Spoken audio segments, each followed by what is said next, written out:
How thrilling can a hide-and-seek competition with a 1 million yen prize be? 1,900 students will launch a full-scale campus-wide search for 7 players. Whoever survives the 20-minute time-limited hunt will take home the 1 million yen prize.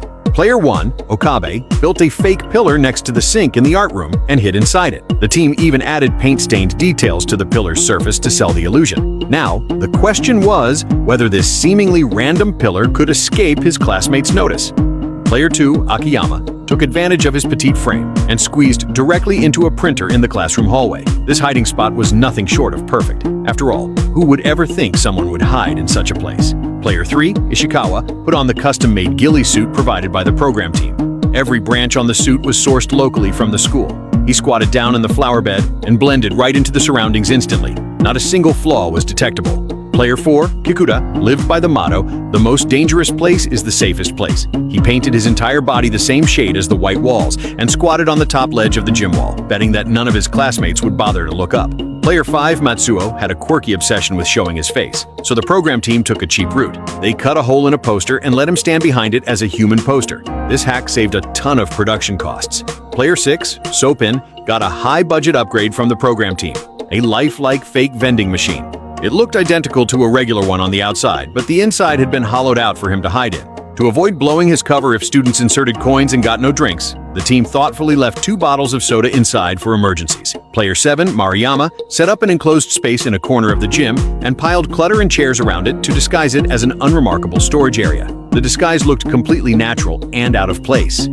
Once all 7 players were hidden, the game officially began. 1,900 students bolted out of their classrooms and scattered across the school like unleashed colts. Ishikawa had chosen to hide at a busy intersection. Wave after wave of classmates walked right past him, but not a single person sensed his presence. Okabe's pillar disguise was flawless and raised zero suspicion.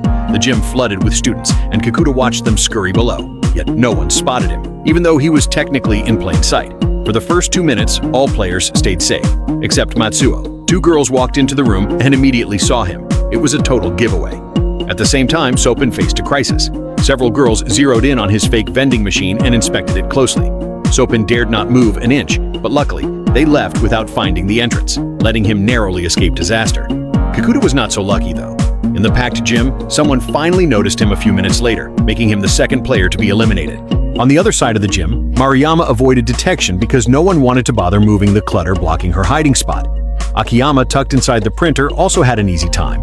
Even with people passing by constantly, no one thought to check the printer. But Sopin, who was also hiding in a machine, faced catastrophic danger. A group of soda-loving guys suddenly noticed the extra vending machine. They tore into it with inspections, leaving Sopin with nowhere to hide and forcing him to bow out. Before the program team could even process the loss, Ishikawa in the flower bed was caught too. A sharp-eyed classmate spotted his trail, and he could not escape elimination either. At this point, only 4 players remained, and the pressure of 1,900 pairs of eyes was palpable.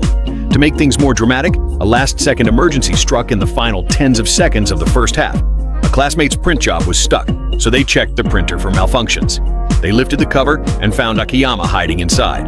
Akiyama was incredibly unlucky. No one expected someone to be printing documents at that time. With 5 of the 7 players eliminated, the first half ended. The second half was where the real battle began. Mariyama nearly blew her cover right as the second half started. Someone opened the hidden hatch above her.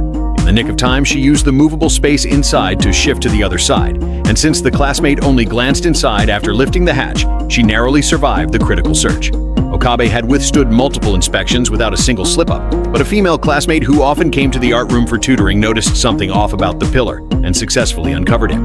With only 3 minutes left until the game ended, the students kept searching every nook and cranny.